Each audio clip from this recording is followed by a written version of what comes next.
This is just you for yourself. There's no test, there's no examination. It's just, how do I feel now? One word answer. Yes? Light. Light. Anybody else like to offer an answer?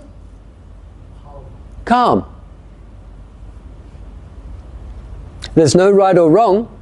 You might feel stressed. I don't know how, but you might. You might feel tired, sleepy, lazy, boring. You might feel energized, excited, refreshed. Refreshed.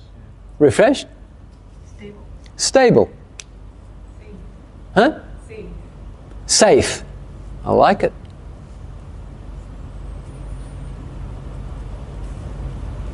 Does anybody else feel safe? Put your hand up if you don't feel safe. Put your hand up if you feel happy. A lot of you just laughed at that, so you were happy. But notice how quickly happiness disappears. You laugh, it's gone. Now how do you feel? Actually, in the last minute, you've experienced maybe 4 or 5 different emotions. Just like that. Curious, happy, interested, amused, and pew, pew, they go, they disappear. Just even in a minute, a few minutes. How do you feel now?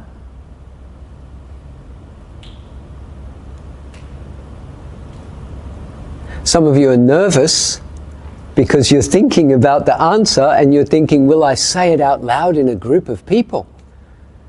Were you aware of that feeling? Now your mind's changing again. Now you're a little bit more self-conscious. Ah, should I say something? Should I not say something? Is it okay? Am I safe? And then some of you find that amusing, some of you find that a little bit. You see how the emotions are coming up and down, they're coming in and out. They're all like on sliding scales. It's almost like a DJ, or you know, the sound operators, they've got these big boards with these sliding scales, and they push this up and pull that down, and our emotions are doing this. So it doesn't matter how you feel, but it matters that you know how you feel, that you are aware of how you feel. So you could feel nervous, you could feel angry, you could feel bored or whatever. It doesn't matter, but as long as you know that's how I feel, and you're honest with yourself. I feel a bit tense. I feel a bit disturbed or nervous. It's okay. Remind yourself it's okay to feel that now, and also remind yourself this is passing. This is passing. That is anicca. Anicca in the Buddha's language, Pali. It's passing. This is impermanent. Even you feel happy, we all just had a little laugh a couple of times. Did you see how quickly it came and went? It's like you go, it's gone. It's like the mind goes, yeah, well, it's gone. Now what? Now how do you feel? Oh, curious, interested. Impermanent. Impermanent mental states. How many thoughts did you have while you were laying down? Some of you don't know because you were asleep. And that's okay. I said that a few times. You're going to fall asleep because you're tired. It's normal. It's natural. But again, like I said at the beginning today, I also wanted you to relax here today.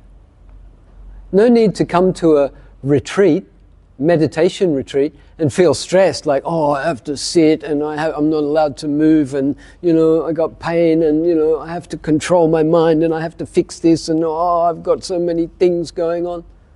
That's not meditation. It never was meditation, and it never will be meditation. The actual, real state of meditation is when the mind becomes silent and you're in a pure experience. And that experience could be anything. It could be hearing, could be smelling, could be tasting.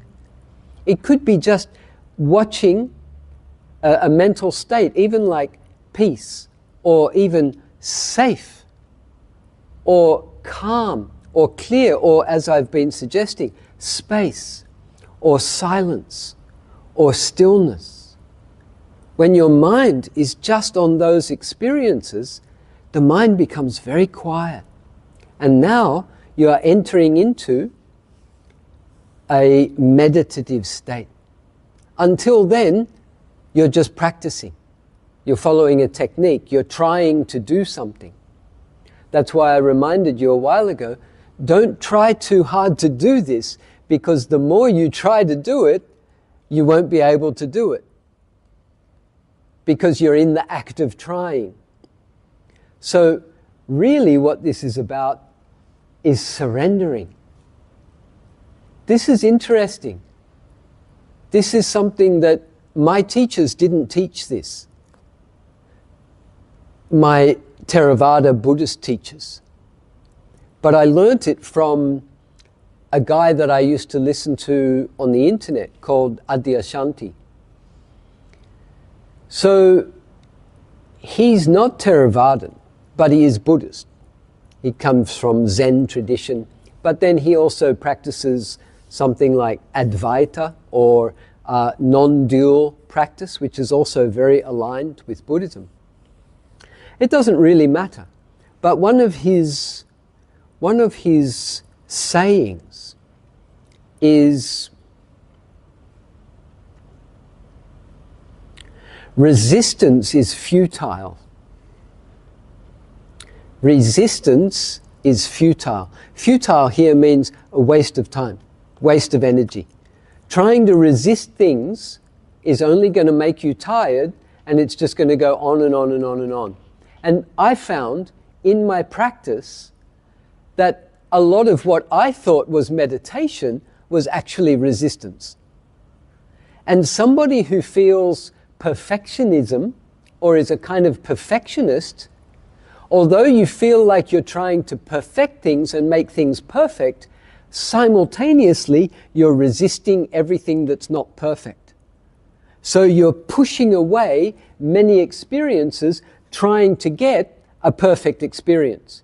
You're trying to be a perfect meditator. You're trying to get the meditation perfect. You're trying to do it right. For what reason? I want to impress my teacher. I want to impress my parents. I want to impress anybody, society, Instagram, whoever it is. Or I just want to impress myself.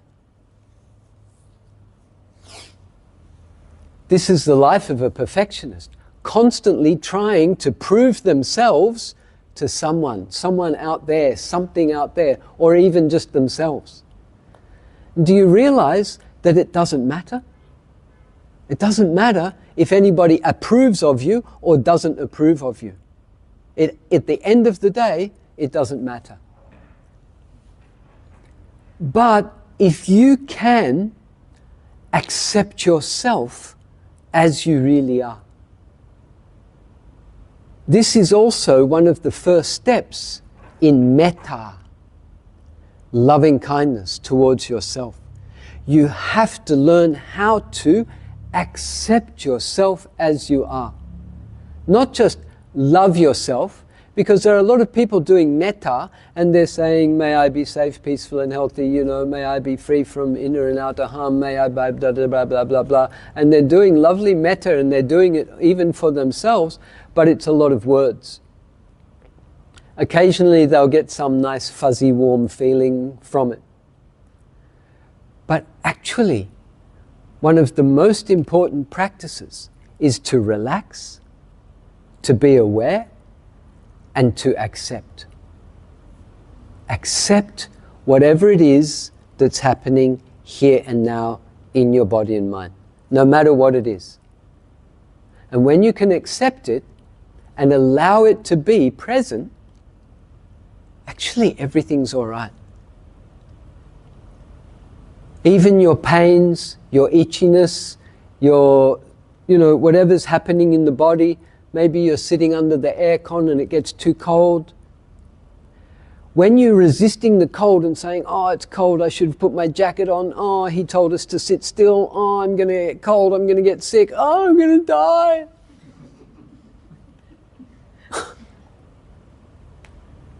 Cold is just cold. When you allow yourself to experience cold, nothing will happen. Nothing's going wrong. Your body is an amazing, adaptable organism. It can withstand the cold. It can withstand the heat. It can withstand many things if you allow it and you trust it and you believe in it. But when you resist, you're actually causing more trouble. You're doubling your dukkha, is what I say. We already have dukkha, something's unpleasant, and then we resist it, we fight with it, and we double our dukkha. And almost everybody is doing this. So what I learnt through this practice, by sitting still, was that the longer I sit still, the more experiences that would come to me. And yes, they're unpleasant, but the more I allow them to be present, the more they come and go, and the more I understood, actually, theoretically, I could just sit here in this stillness pretty much forever.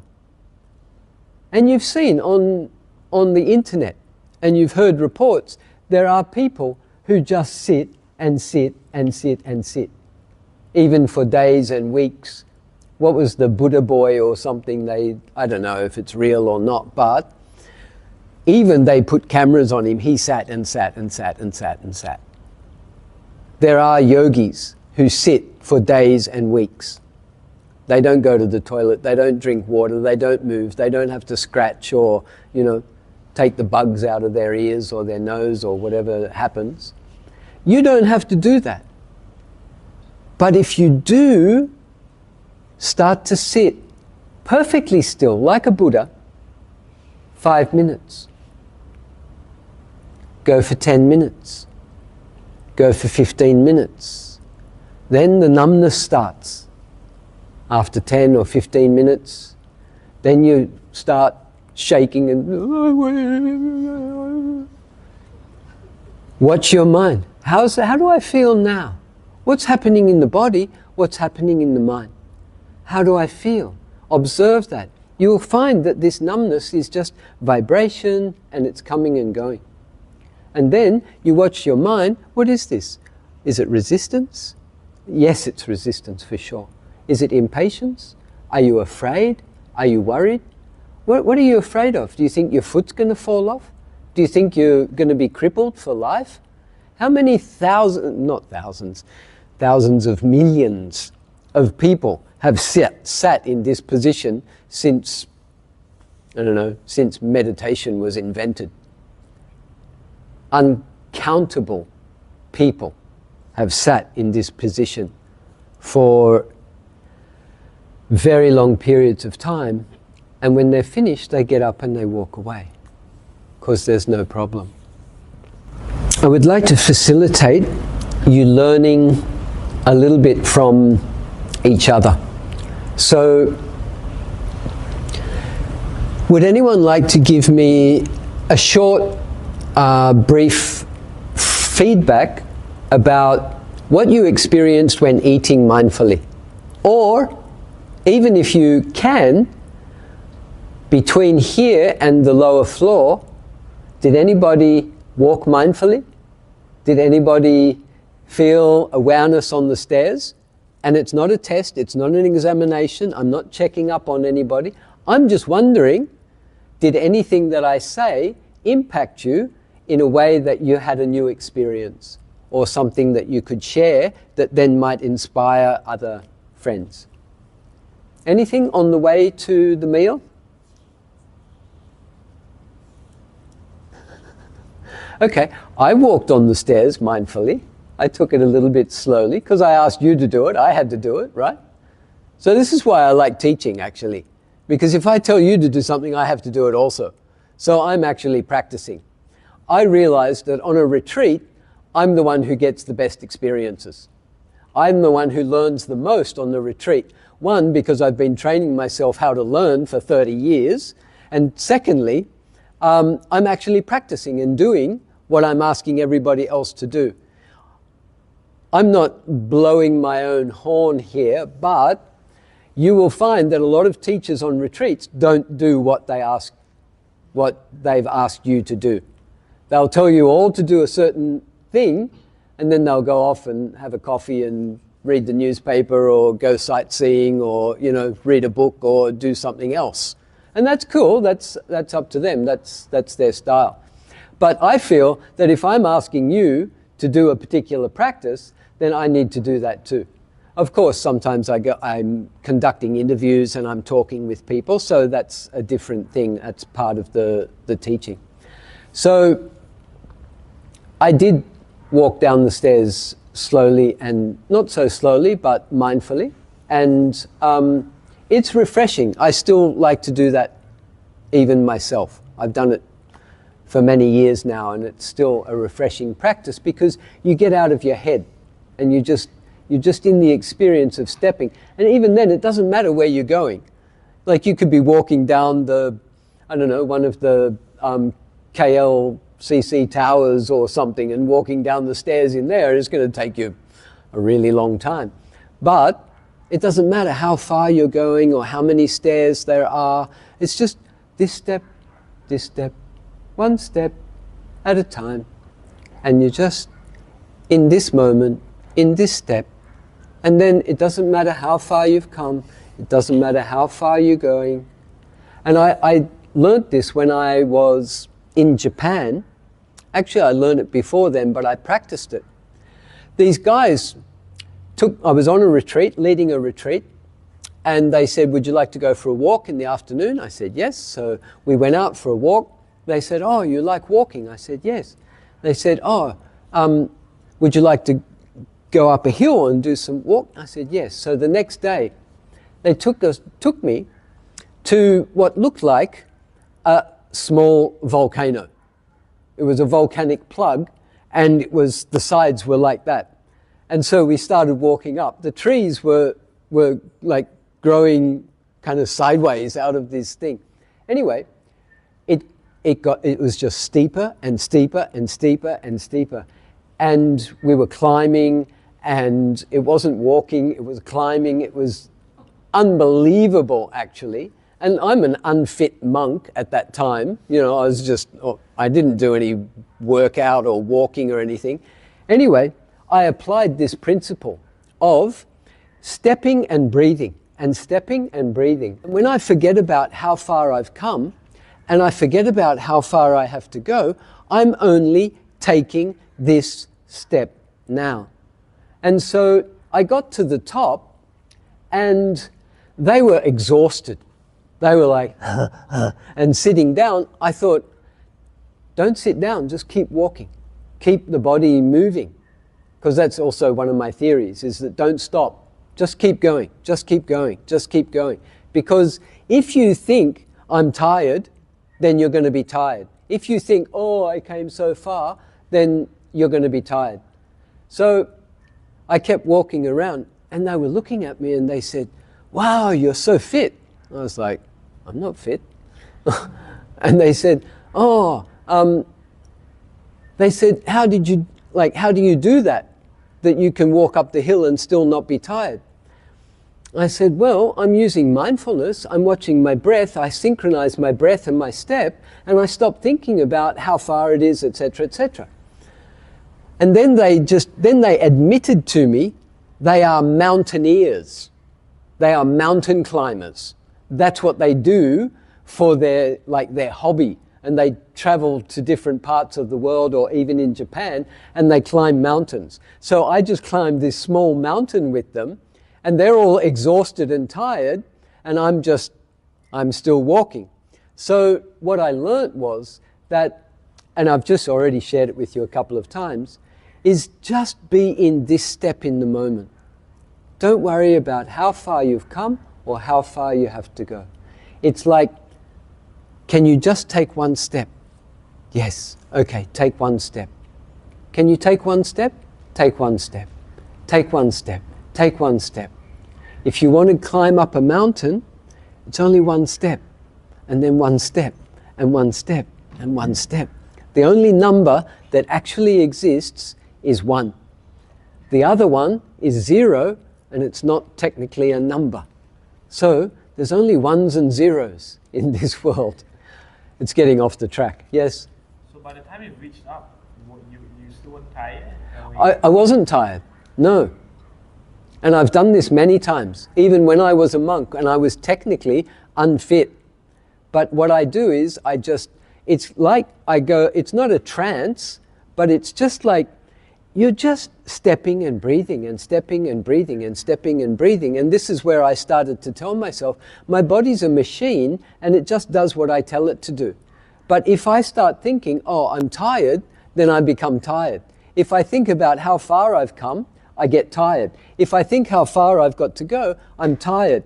But if I just take this step, now, breathing, I'm not thinking.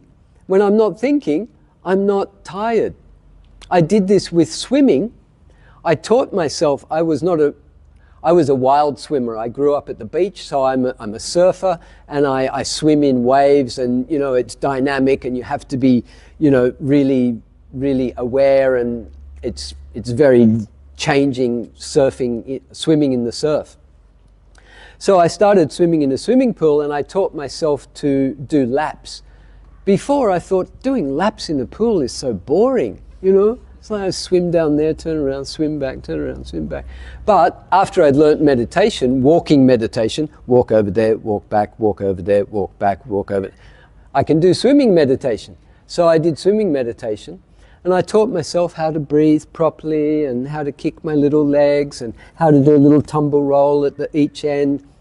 And then, so I taught myself, I did 10 laps of a 50-meter pool, I did 20 laps, then I did 30 laps, and then I think I jumped from 30 laps to 50 laps, and then I did 50 laps, and then I did 60 laps, and then I did 70 laps, and then I went to 80 laps of a 50-meter pool. 80 laps is already 4 kilometers. It's well over an hour of constant swimming without stopping. So all you're doing is you're breathing and swimming and breathing and swimming and breathing and swimming. And technically, the body will keep doing it as long as you tell it to keep doing it. But if you're thinking, oh, it's 80 already, oh, I can't do 80, 80's too far. So I went to 80, and every time I would ask myself, so last week I did 10, so this week I get to 10, I do 9.9, and then I check my body. Am I okay? Is the body okay? Yeah, body's okay. How's your mind? Mind's okay. Okay, keep going. So I do 20. Next week I get to 19.9 laps. I'm about to finish, and I say, how's the body? Is it okay? Body's okay. Mind's okay. Okay, keep going. So I did 30. Then I get to 29, and I say, how's the body? Body's okay. Mind's okay. And I keep going. And I think, why stop? The body, it doesn't have to stop. If your mind's good and your body's good, you don't have to stop. So I got to 80, and I was doing 79.9, and I said, is the body okay? Body's okay. Mind's okay. Okay, keep going. I got to 89, and I said, how am I going? I said, body's okay. Mind's okay. Keep going. So I jumped from 80 laps to 100 laps. It's 5 kilometers. It's an hour and 40 minutes of constant swimming. Look at the size of me. I'm a little guy, I'm not some, huge muscle man or something like that. But it's mind over matter. So, and I'll give you another quick little simile.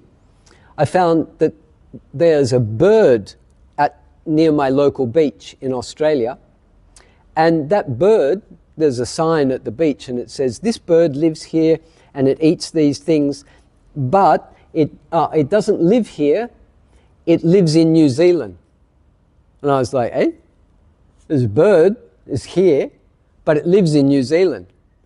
And it says it comes over here, it feeds or does something, and then it goes back to New Zealand for mating season or something. And I'm like, New Zealand is 2,000 kilometers over the ocean. There's nowhere to stop. The bird's only this big. How does this little bird fly non-stop to New Zealand, 2,000 kilometers, no food, no water? So one day it gets up, it has its breakfast, this much food, eats its breakfast, and then starts flying. And doesn't stop flying for 3 days. Where's the energy come from? Where's this bird? It's got no fat. It's not, muscle. It's just this skinny little bird. And it flies for 3 days non-stop. Can you do that? Maybe you can. If you want to. Maybe, of course, you don't want to. But what this taught me was that we have an intrinsic power and energy that we can draw on that just keeps going and going and going. And you see people, they break records in the world all the time. And sometimes you look at these people and you think, oh, they're so skinny, they're so small, or, how do they possibly do that? It's because they're doing it with their mind, not with their body. So when you tell yourself, so another quick thing before we get back to my point, be aware that you are telling yourself that you are tired. All your life, you have been telling yourself that you're tired. Your parents started telling you when you were young, and then you picked it up and you started telling yourself. And in your society and amongst your friends and everybody around you, everybody's saying how tired they are. And so you believe that you're tired. Even today, you came here, I told you, you're tired. It's true that you're tired, but you're tired because you believe you are tired. And you tell yourself that you are tired. Actually, I reversed this by saying, I am energy. Why would I say I'm energy? Because it's the truth.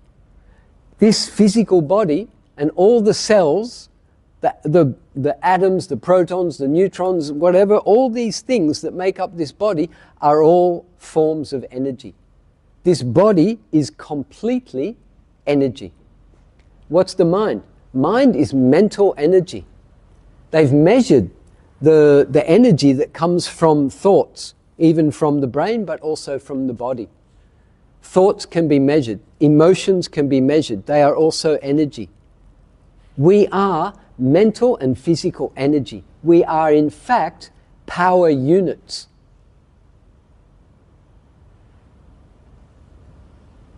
So, if you start telling yourself, I am energy, I am energy, I am energy, then you will be energy.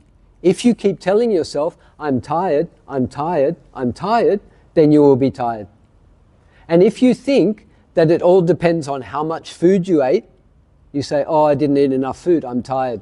Or I didn't get enough sleep, oh, I'm tired. Or I've worked too much, I'm tired.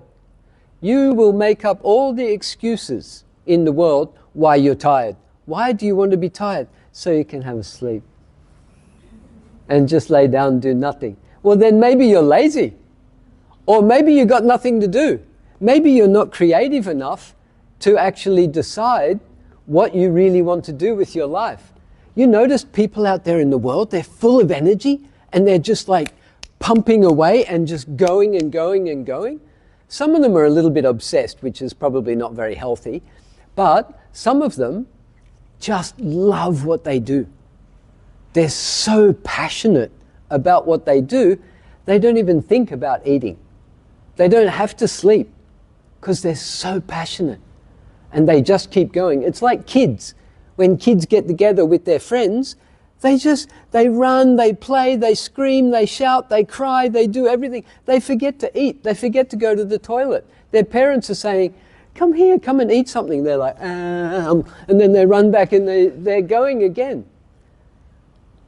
So, we are energy. Please remind yourself, I am energy. I am energy. I am energy. I am energy. My mind is energy. My body is energy. Energy comes from the universe, not just from what you eat or how much sleep you do or how much rest you have or the amount of work you do or don't do. You are energy. If you keep reminding yourself of this, then you'll be able to do whatever you want to do. Question? Yes, I have a question. Okay, say like you had. So I usually believe that after I do a lot of work, I feel tired, but that's not the case.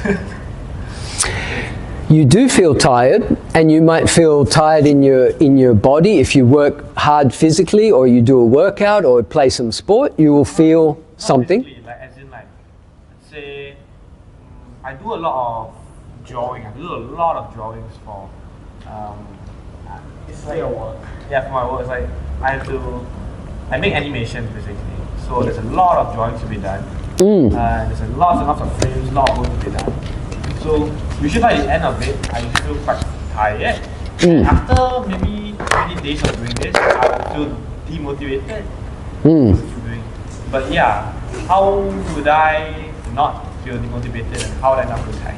Okay, so, but you can do it for long periods of time because you enjoy it, right? Yeah, okay. So you just need to remind yourself to take a few more breaks, that's all. Because you do love what you're doing, I assume. Yeah? And you must be pretty good at it. Yeah? Say, yeah, I am. Good. I like that. Yeah. Everybody, own your stuff. If you're good at something, say, I'm good at this. It doesn't matter. Other people, you're actually inspiring other people when you say, I'm good at this. I love this, and I like doing it, and I'm actually good at it.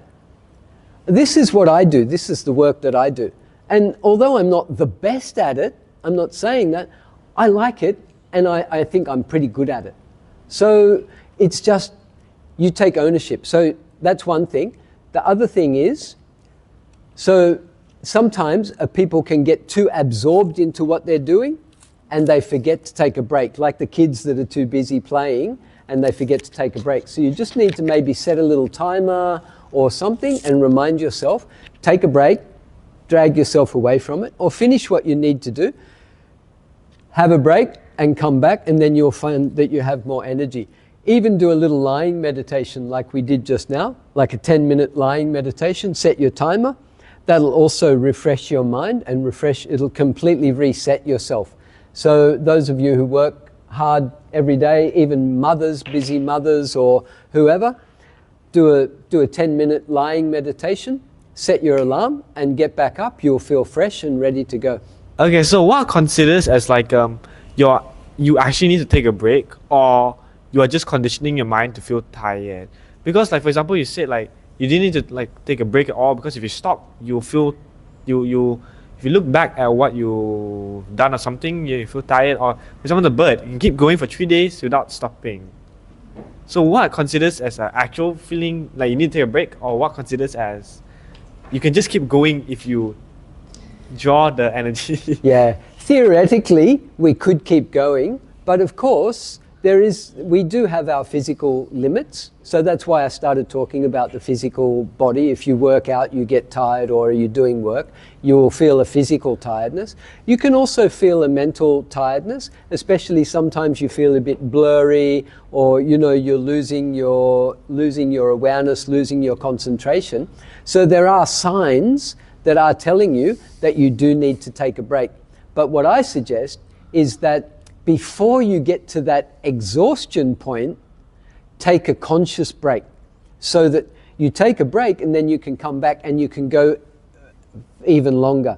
And then before you get exhausted, take a break and then come back and do it again. If you push yourself until you become exhausted, then you will feel demotivated and you won't enjoy your work so much. So it's really, there's some mindfulness and wisdom needs to be applied. You okay? Yeah, I'm just still a bit confused how the like drawing that unlimited energy works from your body. You have to start practicing it. So it's easy for me, it's not easy for me to sit here and explain it. I can explain it, but it's about you noticing your own limits, noticing your own energy levels, noticing when your energy is very high and maybe bringing it down a little bit, noticing when your energy is too low and bringing it up a little bit so that you have more energy which lasts longer. It's not easy for me to explain it right here and now, but briefly, it's like that. Before your energy gets too high, then level it down a little bit. Before your energy gets too low, bring it up a little bit so that you're not hitting highs and lows. If you get too high, of course you're going to crash, and that's what's happening. You're using all your energy, and then you get exhausted, and then you feel demotivated. So before you get to that level, just round it off and come back to a middle way. Before you get too low, bring yourself up and come back to the middle way. The Buddha's teaching is called the middle way, and I believe this is also not going to extremes, not too high, not too low, not too right, not too left. Yeah. Okay. Yeah, it's about energy management as well. Thank you. All right. Thank you. So, any comments about eating mindfully? What did you see? What did you feel? Anything? Basically, one thing I realized is that my hand is almost automated. Even when I try to tell it not to move to get the next bite, it will go on it by itself. And before I know it, there's another spoon right in front of me without me even thinking. So I have to, sometimes I had to actually like really put my hand down and actively tell it to not move. Yeah. So that I could like readjust myself to this slower pace of eating. Yeah. That's something I realized. Kind of a, I guess, not really a good habit. I'm not doing it consciously. It's something that has kind of been ingrained into my basically body movements. It's not something I do consciously. So that's just something I realized about it. Beautiful. Yep. Great. Thank you for sharing. Yeah. The guy behind you? Yeah, at the beginning, I try to collect the pack of the foods. Then I just have a look whether it's vegetarian or not. But actually, I can't actually capture the whole food. Then I forgot already. Then after that, you mentioned again, you know, the mushroom, whatever. Then I just recall. Actually, the mind didn't capture. The mind is in some sort of like diluted way or in certain kind of thinking. It just accept what it is, but it's still going somewhere else. Yeah. And then after that, I do know my stomach is not feeling well, so I take up some of the rice because I couldn't finish off. So this is one of the feedback for my body. So I take up some of the rice and then I take some curry. Then after that, you start to mention about how we should go about it. Then the step, the truth to paste on the mouth, closing the eyes. Then I choose the most dishes is the vegetable. I try to bite. And then normally vegetable is a lot of fiber, so the texture, you know, the mind can recognize it is vegetable. And surprisingly, it got some sweetness. So the mice nice like the sweetness of the veggie. Yep, good. Yep. Okay. Yep. Yeah. The most important thing when you're eating is to see how your mind works. It's not so much about what am I eating or how good is it or what the quality of it is. It's more about how does my mind react to what I'm eating. So this is, and how your mind is, whether your mind is present or not present. So to notice when your mind wanders off. Did you notice how many times your mind went off to La La Land and was doing La La things somewhere, and then all of a sudden you realize, oh, I'm actually in the basement of BGF eating my lunch. It's quite amazing, isn't it? How far your mind can go, and you completely don't know that you're eating. You don't know anything that's happening about the present moment, Even there's all these people sitting around you eating, everything's going on, but you are completely lost in your little thought, whether it was a fantasy or a memory or something else, some plan. And that's perfectly fine. That's how the mind works. And allow yourself to accept that's how the mind works. That's what it does. And it's important to see how lost you can be and how it feels then to come fully back and actually taste this mushroom in your mouth, or feel the texture of the tofu, or the sweetness of the gravy, or the actual grains of the rice, and really have the experience of this mouthful of food in this moment.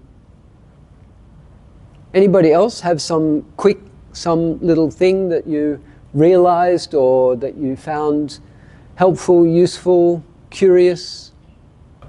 Just now, what inspired me was the "I am the energy" phrase that we tell ourselves when we want to do something. So I realized that in my life there are certain aspects that I can do this kind of thing. For example, in my work, but there are also certain things that when it comes something like my weak point, when I tell I am the energy of it, but I couldn't do it. So can you give us some advice? Can you give me some advice on this? Yeah, sure. You know, when we say it's a weak point, then actually that's the point where you need to investigate and ask yourself, why is this a weak point? You know, you might have a friend and it's their strong point, but in you it's a weak point. Why is it a weak point in you? Where does it come from? Does it come from your family? Does it come from something that happened in your childhood? So it could be a little bit psychological, but it could also be not that it's a weak point, but maybe it's something that you're just not interested in, or something that you don't really like, or something. So in the Buddha's teachings, there are these 5 mental faculties. So there is Saddha, Virya, Sati, Samadhi, Panya. So Saddha is faith or confidence, I call it. Even we could call it interest. The second is Virya, which means effort or energy. Sati is mindfulness, Samadhi is concentration, and Panya is wisdom. When I'm interested in something, even curious about something, or I feel confident in something, or I just have faith in something, then it gives me energy. So I go for that thing, I go towards that thing, and I'm interested in it, and I have energy for it. When I have energy, I have more mindfulness, which means I'm more switched on, I'm paying attention. When I pay attention, I can concentrate, I can zoom in. When I zoom in, I get insight, I get some realization, I understand something more clearly, or I can learn from it. So then when I've learnt something, it also gives me inspiration, and I have more faith, I have more confidence, which gives me more energy, more mindfulness, more concentration, which gives me more insight. And so this is a wheel of actually cause and effect. When you have that confidence or that interest or that faith in yourself or faith in a process. My teachers used to always talk about faith in the Buddha, the Dharma and the Sangha, or faith in the meditation technique. Then you'll practice and you'll get these experiences, these better experiences. But it also applies to life. But it also applies in the negative. If I'm not interested in something, then I'm not going to have any energy. If I haven't got energy, I'm not going to pay attention. If I don't pay attention, I'm not going to concentrate. And if I don't concentrate, I can't learn anything. It's very simple. And so I retract, I pull away from something. So when I was at school, for example, things that they were teaching me, to me, were just boring. I wasn't interested. Like mathematics, to me, it's like, you know, you're all in your head. Let's go out and play football, or let's go and do something, you know. Why are we just doing stuff in our head? Okay, I need to count, I need to pay money for things, I need to make some transactions or something like that. But why we have to just study something mental, you know? how about overturning bad habits? Because these are the certain interests and passion about work, about life. But how about fundamental habits in our life? Overturning it. Like what? For example, our exercising habit, our diet habit, our sleeping habit, Yeah. these kind of fundamental habits. Yeah. Sometimes it's just laziness. Sometimes it's because we haven't yet got the wisdom how good that is for us. Intellectually, I might know that going and working out at the gym or going for a walk every morning or even putting my feet on the earth every day, I might intellectually know, oh, that's a good idea, I should do that. But maybe I haven't yet got the full experience, the wisdom that actually inspires me to do it every day. And that's the difference that you'll find when people are very passionate about something. It's because they've really got the wisdom of it. They've really experienced it and they know how good it is for them. Even like myself, you can see me sitting here, I'm quite passionate about what I'm talking about. It's because I've actually experienced this and I know how good it is for me, so I know it's actually going to be good for you as well. And the same with anybody else. You know, it might be their traditional Chinese medicine or something that they're so motivated about because they know how good it is and how much it works. So sometimes you do have to push yourself a little bit to do the things that you know are good for you, even though you haven't yet quite got the full experience yet. But and the other thing is to mix it up a little bit and diversify. So do something similar to what you do, but do it in a different way. For example, you might like for example, working out, you're going to the gym, but there's something about going to the gym that puts you off. Okay, well, go swimming or go cycling or do something else that works out your body, and don't just go gym every day of the week and then make yourself bored and, you know, frustrated with going to the gym to the point where you go, I don't want to go to the gym anymore, I'm sick of going to the gym. It's because you're pushing yourself and forcing yourself. But if you mix it up and do some other things, go swimming one day, go to the gym one day, play tennis another day, go cycling one day, something like that, mix it up and you feel more inspired, more motivated. Yeah. So I think that's one of the things they say. Variety is the spice of life. So you just create varieties, or even bring another buddy to a gym, or go to another gym, or, you know, go to some of the sessions at the gym instead of just working out on the weights. Go to one of the classes or something, or try some different aspect of the gym. Try doing the weights instead of the machines, or the, you know, other things like that. So again, variety it up, mix it up a bit, and maybe change your routine. If you always do the gym this way, then try doing the gym that way, or yeah, things like that. It's about spicing it up, mixing it up, changing it around. Then the mind's more interested. If you're just doing the same thing all the time, even though it's good for you, you're going to get bored with it. Thank you. You're welcome. Oh, thank you. And get a girlfriend in the gym, that's a motivation. Yeah, yeah. Okay, just out of curiosity, what made you choose this path? It's funny because the answer that I've been using lately is this path chose me. So I believe in karma. The Buddha was teaching karma, and karma in many other cultures they call it destiny or fate. There's another word there somewhere, I can't quite get it. It's like predestined, and some other religions will say it's already written, that all we're doing is we're just acting out the play or the movie or the book or something like that. So in Buddhism we don't believe this. We believe that we still have free will to make a decision, and we have intention, we have volition. And the Buddha said that this intention and this volition is karma. This is actually your karma, and you're doing it in every moment. Now I'm doing it, by choosing these words, by choosing to speak, by choosing to do this actual act that I'm doing now. But in the past, I had made decisions which led me to a point in this life where I woke up, and it was one of the things was I did wake up before that retreat that I told you, where the teacher said the future doesn't exist. So I had already woken up to an extent before that, where I started to ask questions, and I searched for meditation. But unfortunately, I was already 29 years old in my life, so I spent quite a lot of my life without any awareness, without any practice, without even self-awareness or knowing myself.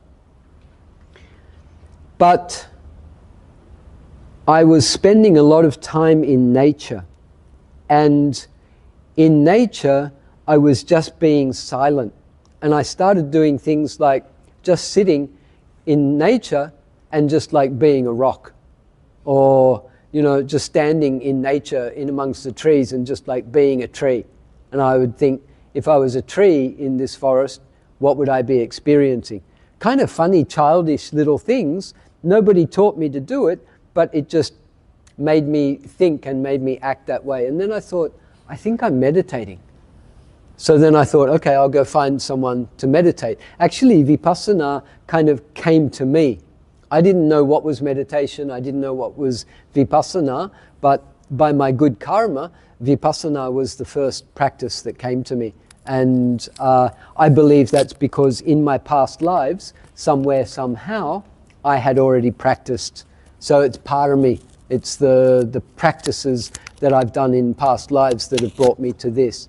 So it wasn't actually a conscious decision that I was going to practice this path or this. It's what I've done in the past, the conditions of the past, mixed with the conditions of the present, made this a ripen or a rise. Yeah. So it was not a conscious choice. It was the conditions of the moment. But I'm very happy with this path. So I continue this path. Anybody else? Any comments? Yes. I guess I just want to talk about what I appreciate about the eating meditation activity. I guess living in a developing city like Malaysia, it's always super busy, everyone's always working, there's not much time for yourself, and because like food is a constant, it's always there, but sitting down and taking the time to actually look at what we're eating and identify what's going into our bodies, and it sort of made us practice gratitude, which I think is super important. It's one of my New Year's resolutions to be more grateful for everything that I have. Like even what you said about walking down the stairs and telling yourself like health, like chanting to yourself health and happiness. Like that's also practicing gratitude, that you have legs, that you're able to walk around and get around. And I guess when we were eating and meditating while we're eating, it sort of slowed us down enough to be able to practice being thankful for the food that we have, whatever it is. And I feel like it was pretty special, and we should do that more often. Yeah, beautiful. Thank you very much for sharing. Yeah.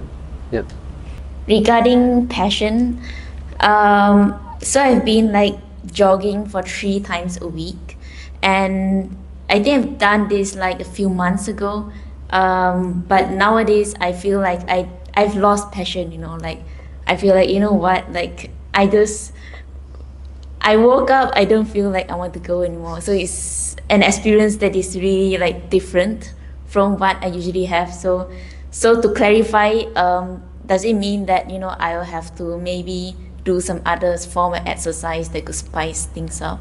Yeah, I think so. Yeah. Try to do something different. Even going walking, or doing maybe a fast walk, or go to a different place, walk in a different place, jog in a different place. As I said, get a friend, to inspire you. And, you know, when your friend, you know, comes around or messages you and says, hey, we're going walking or we're going jogging, you kind of go, okay. So, you know, that does inspire you and does give you a little bit more motivation to do things as well. So, yeah, and maybe try something else like cycling or, yeah. So spice it up a bit. And maybe you could go skating or something that is... Why not? Yeah, absolutely. Yeah. Okay. Yeah. Make it more interesting. Because that's what I find when I'm not motivated to do something. It's because I'm actually not really interested in it. Maybe I'm bored with it. Maybe I've done it too many times. It feels repetition, or I'm forcing myself to do it. So then I need to be creative and find some other way to do it, and even trick myself into doing it. Let's say I was in the same situation where I feel bored of jogging, but I still have, like, it's a requirement, I still have to do the exact same thing at the same time, like 3 times a week, example. Is there a way to not become bored of something without changing anything? Okay, so boredom is not the problem. It looks like a problem, but if you accept the boredom and you surrender to the boredom and you say, okay, I'm just going to do this, but I'm going to be bored. And you just go, okay, whatever, I'm going to be bored. I've done this in meditation. It's one of the reasons why many people stop meditating, because they say it's boring. Actually, when you try to teach it to youth and teenagers especially, meditation is dead boring. So, yeah, they really find it's boring. Actually, the meditation is not boring, they are boring. The boredom is in them, it's not in the meditation. The meditation can actually be extremely interesting if you have the right attitude, but they've got the wrong attitude because they're so used to being stimulated by so many things that if they sit down and sit still for even a few minutes, they say it's boring, there's not enough stimuli. But if you look into boredom and you even ask yourself, what is boredom? What is the nature of boredom? Why does boredom arise? Why does boredom stop me from doing what I want to do? And what's wrong with this anyway? What's this mental state?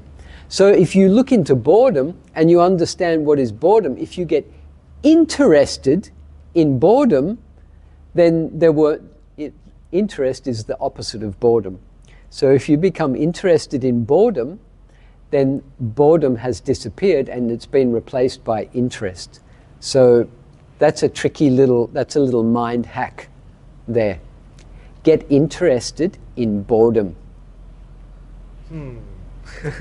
That's because you see, like, okay, for me, basically, yeah, like I said before, full backstory, like I have a YouTube channel, me and my brother run it. We have like 600k subscribers. There's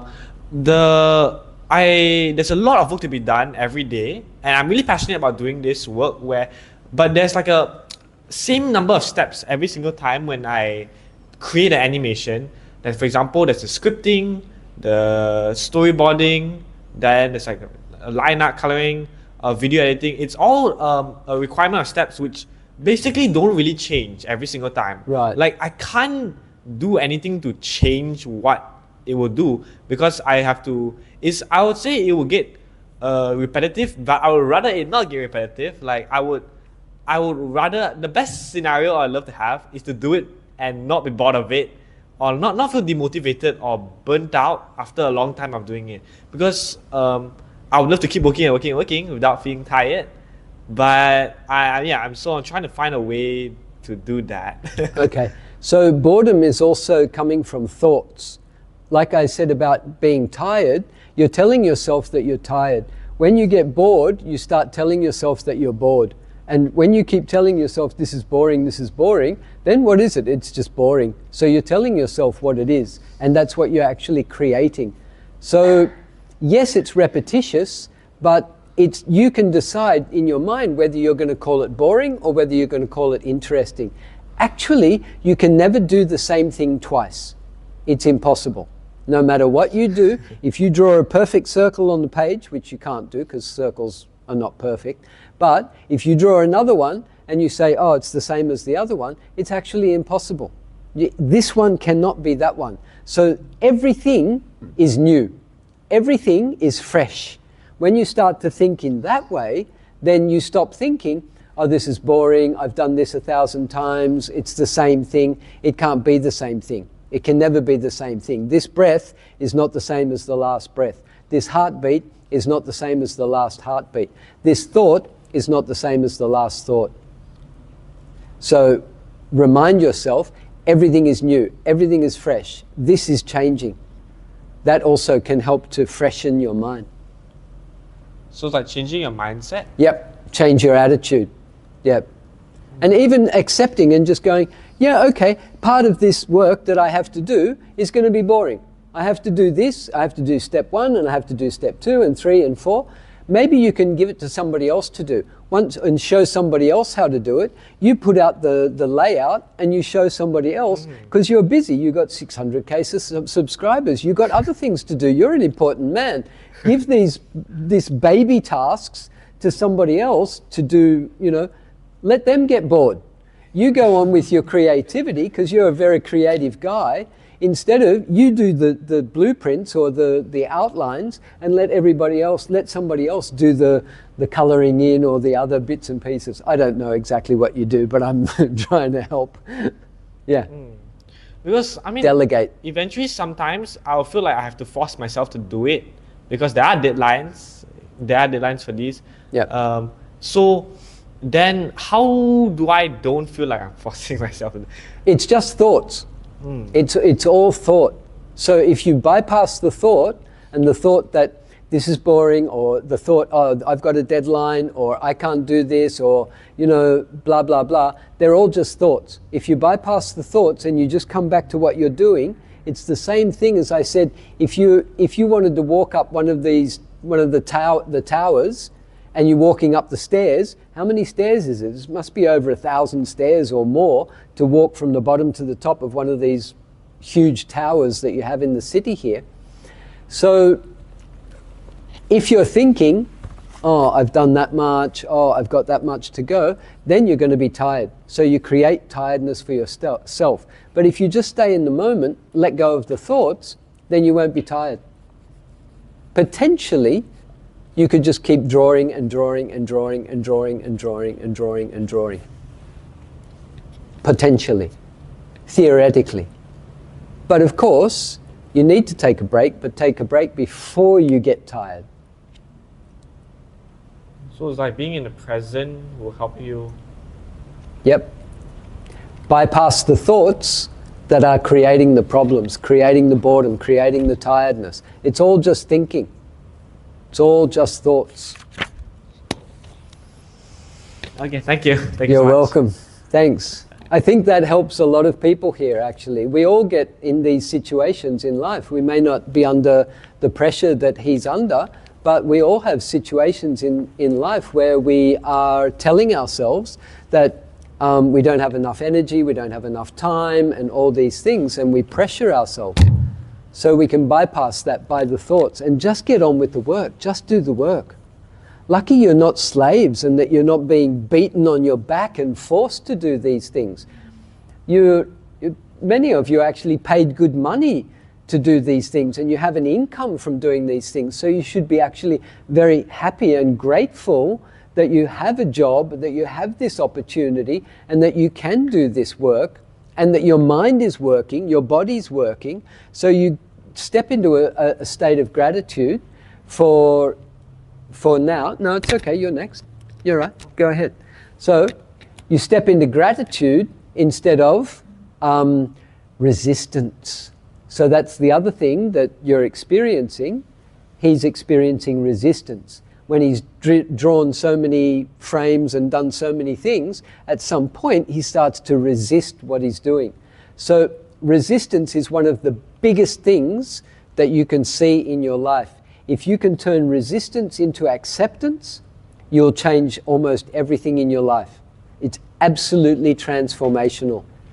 When you see resistance, it's almost like a switch in your mind. You can switch resistance to acceptance.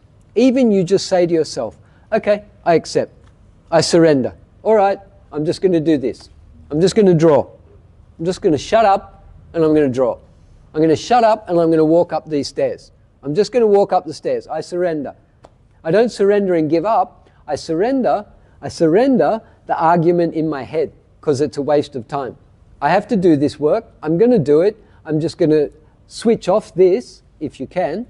Or you can replace your thoughts with a mantra. So we spoke about a mantra earlier. A mantra is the repetition of words or sounds that actually blocks out all other thoughts. I'll give you a quick mantra. My most favorite mantra is the metta mantra. The metta mantra. And basically it says, may I be safe, peaceful, and healthy. Very simple, very lovely. Metta means loving kindness. It's the Buddha's teaching on universal, unconditional love. May I be safe, peaceful, and healthy. Would you like to be safe? You like being safe? We're very lucky here. We're pretty safe. It's a pretty safe city and a pretty safe country. Yeah, there's some bad things going here and there, and the news puts it up and then everybody gets scared, but it's actually, it happens to like 1% of the population or even less. So don't let the media scare you. Live where you are and spread loving kindness where you are. The more you put out loving kindness, the more it's going to come back to you. So you don't have to be afraid. You can make yourself strong. May I be safe? Would you like to be peaceful? Peaceful's nice, isn't it? It's better than stressful. It's better than worryful, fearful, angryful. May I be peaceful and healthy. Nobody wants to be sick, of course. So, may I be safe, peaceful, and healthy. And we keep it in that order. Safe in your body and mind, free from danger. Peaceful is the state of mind, and healthy is the body. Even you can have a healthy mind as well. Safe, peaceful, and healthy. And you bless yourself. Bless yourself first. When you can't sleep at night, you just say, may I be safe, peaceful, and healthy. Go into the lying meditation posture that we did today. May I be safe, peaceful, and healthy. May I be... The reason you can't sleep is because your mind's too busy and it's going over all that worldly stuff that probably doesn't really matter anyway. So just say to yourself, repeat the metta mantra, may I be safe, peaceful, and healthy. May I be safe, peaceful, and healthy. Nice, soft, calming voice like you're talking to a little puppy dog or a little baby or something. May I be safe, peaceful, and healthy. May I be safe, peaceful, and healthy. And bless yourself.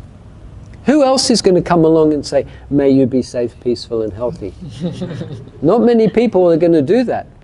But you do it for yourself. Don't wait for somebody else to do this. Don't wait for somebody else to love you. You love yourself first. You accept yourself, you love yourself.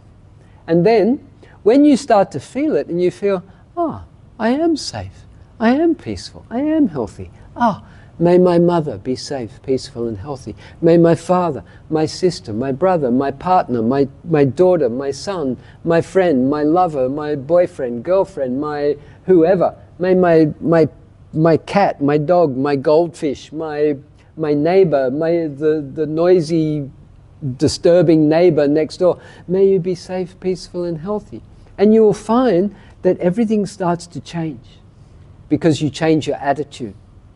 And even when you have to do a repetitive task, you can actually keep your mind busy by doing the metta mantra. You can use it while you're driving. You can use it while you're working out on a working out machine, or while you're swimming or jogging or walking or other things.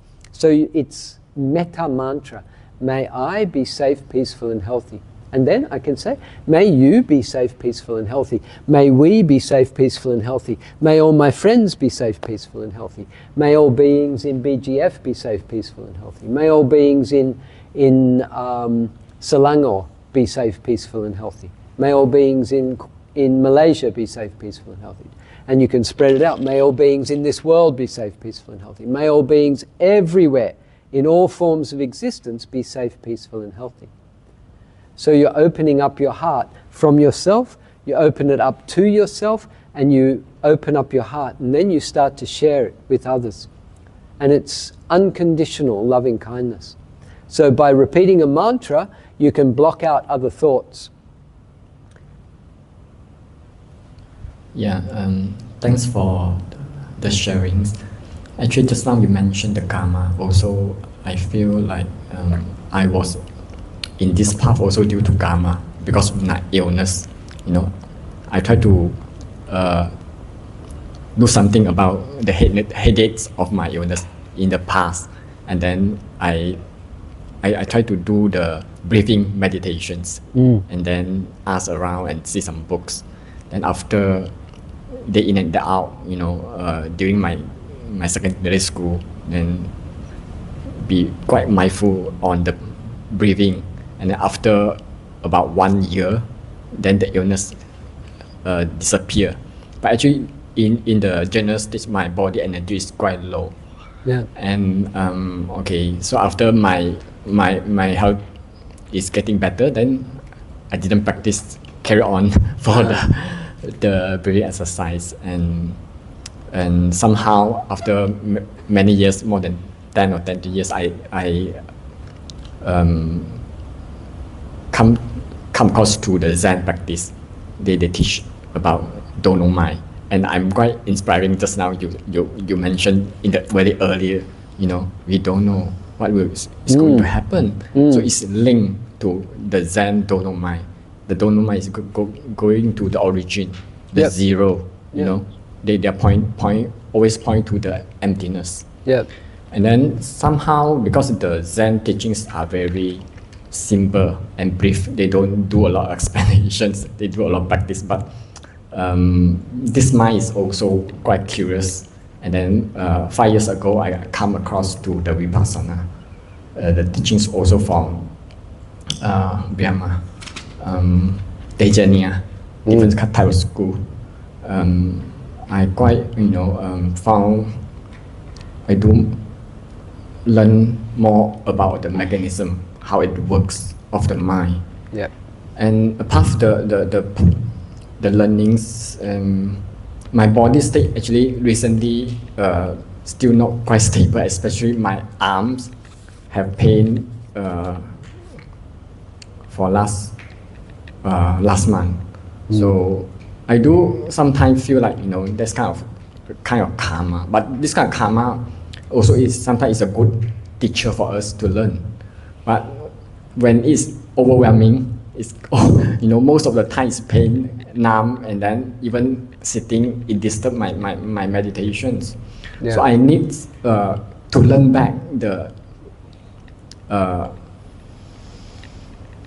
samadhi way, because I don't carry on the breathing exercise for a long time. Yeah. So I just now you mentioned you learn the rising and falling, what do you call that? Yeah, Mahasi. Mahasi, yeah. Also, I want to get some skills or technique from you. What is the difference from breathing and rising and falling, and what is the technique you can teach us? Because last time I do rising and falling, actually, I feel it can help for the energies, especially for the whole body, to moving the chi, especially. So I would like to, your advice on that. And also, just now you mentioned about the 5 spiritual faculties. The school I learned about some of the definition is slightly different, but I found very interesting. And when you mentioned about the faith, it's related to interesting. Where is Tejaniya? It mentioned the interest, which to learn is related to wisdom. It's different category, but somehow there's connections, because somehow we say 5 spiritual faculty actually is 5, but actually it's 1. The whole thing come together. It happen one together. But we try to conceptualize speaking, then it could be, you can group this or that. There's a link. I do learn something on that. Also, you mentioned about the quantum physics. I'm also very interested in that recently, because in quantum, it can exist everywhere. There is no time, there is no space. We actually, it's everywhere. When we there's observations, it becomes a particle. It's there already. It's limited ourselves. So this is a great facts found in the modern science. It's actually tally with the Buddhism's theory or their sutra. Yep. So you can share all this, and then I feel very happy to meet you. Beautiful, thank you. I'm happy to meet you too.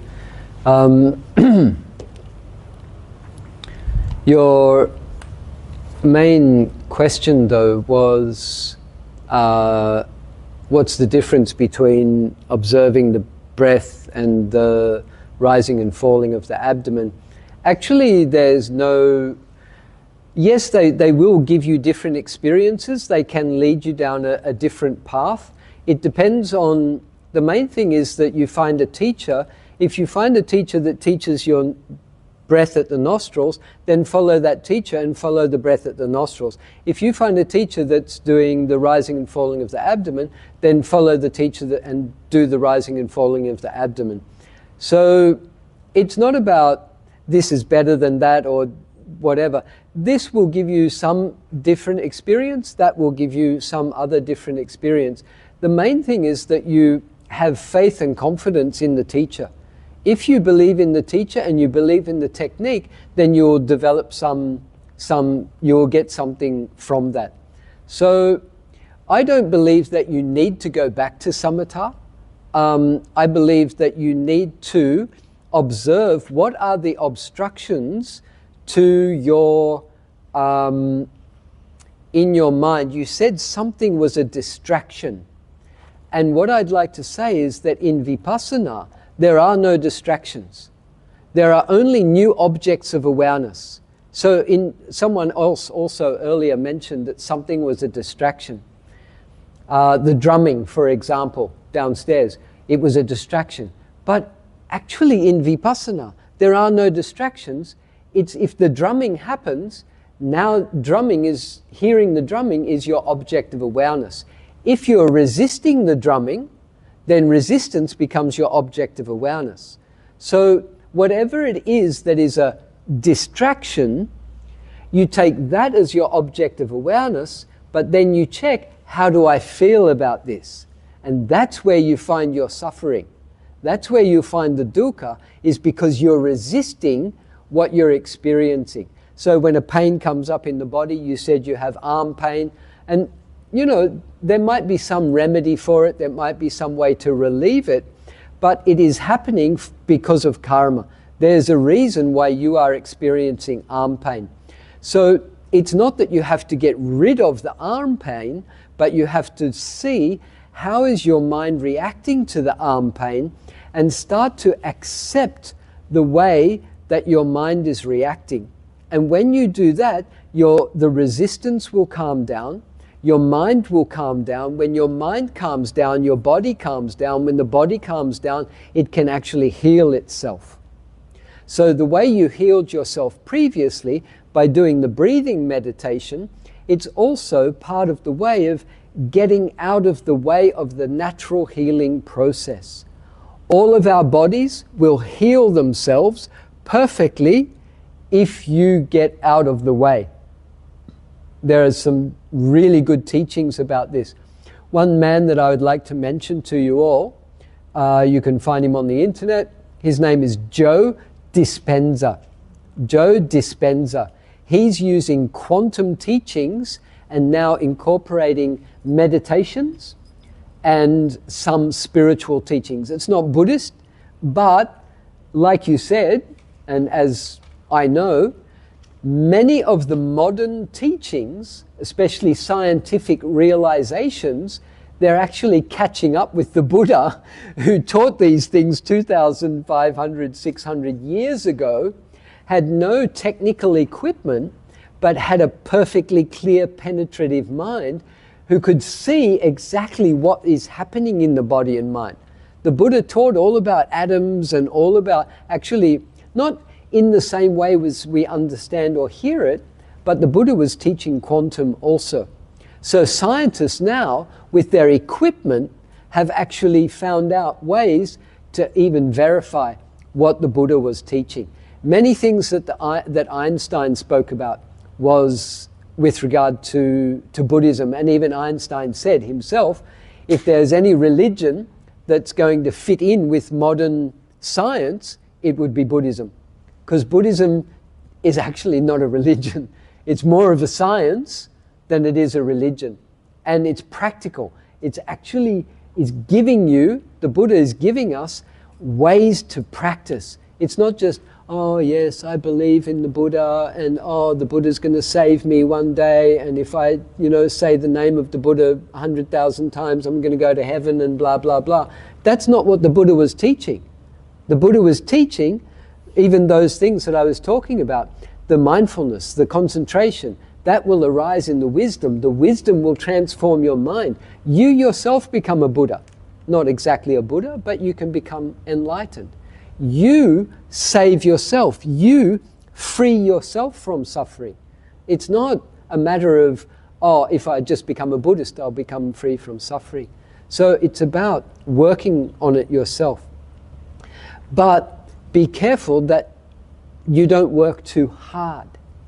Because many people do this, they push themselves into meditation. They even push themselves to become Buddhist or something else. And that's not what you have to do.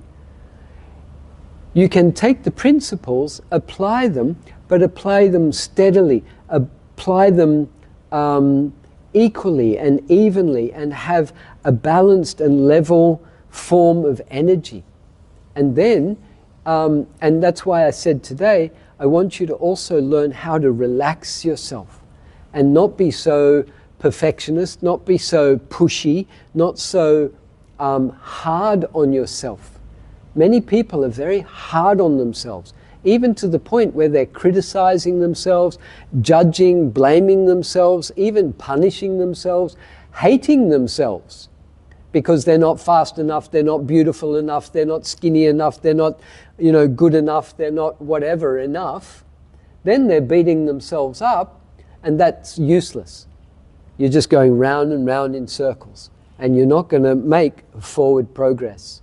You have to see what habits that you have in your mind and what is keeping you going around in circles.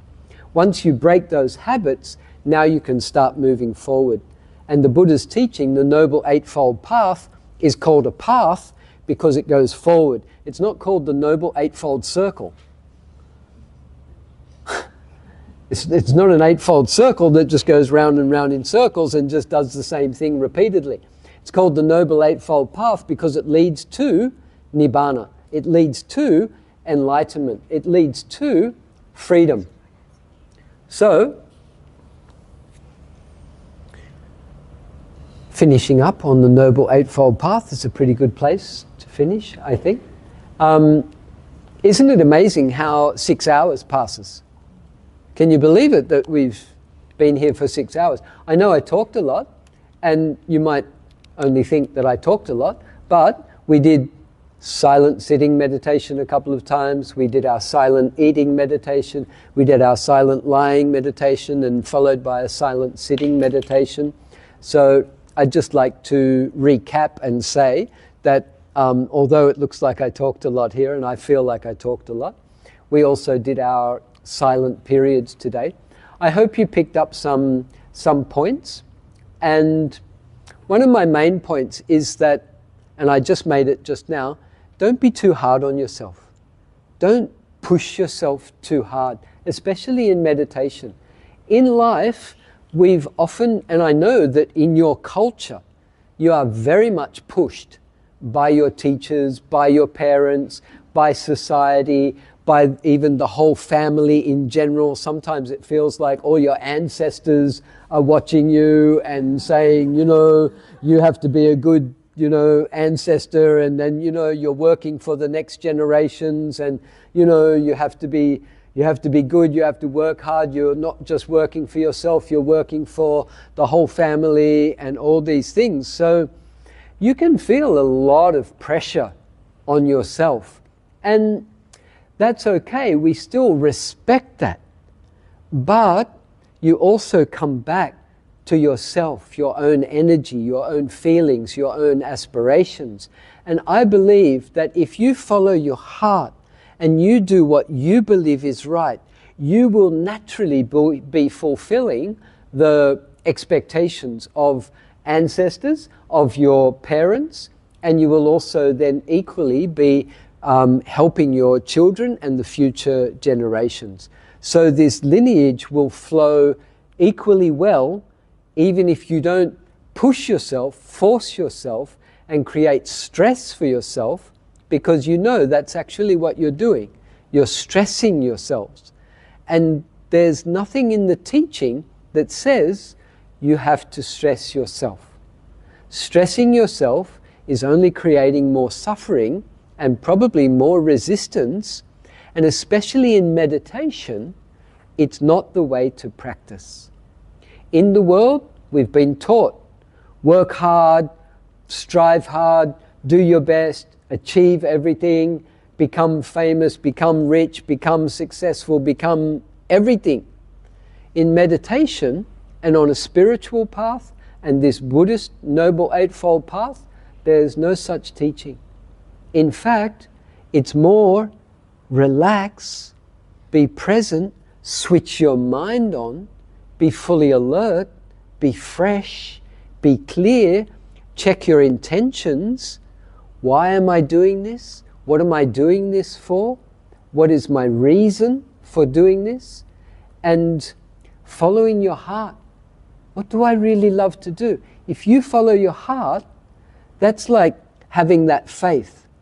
When you have faith and you find what you really want to do, the energy will come, the mindfulness comes, the concentration comes, and the wisdom comes. And you will find your flow in your life.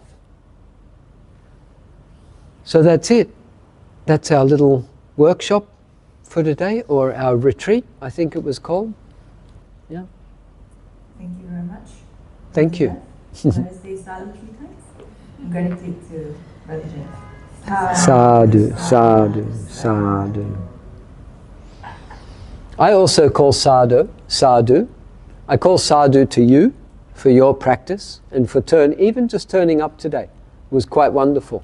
There are lots of, like I said, there are a lot of possibilities that you could have done today, especially you young guys. You know, you could have been off doing lots of other things. Not to mention the older guys here, older people, you could have been busy doing a lot of other things.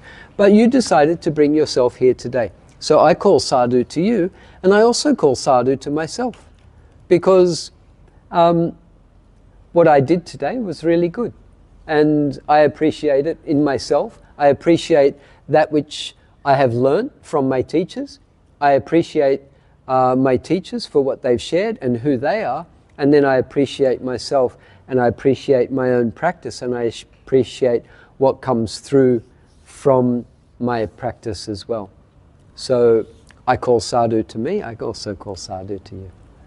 And you can also think about that for yourself. Usually we call sadhu at the end of a talk. You sat and listened to the talk, so you call sadhu to yourself as well. It's good. Sadhu just means like, it's good, it's excellent. And the Buddha's teaching is excellent in the beginning, in the middle, and in the end. So when we say sadhu, sadhu, sadhu, we're saying it's excellent, it's excellent. So you also did excellent today.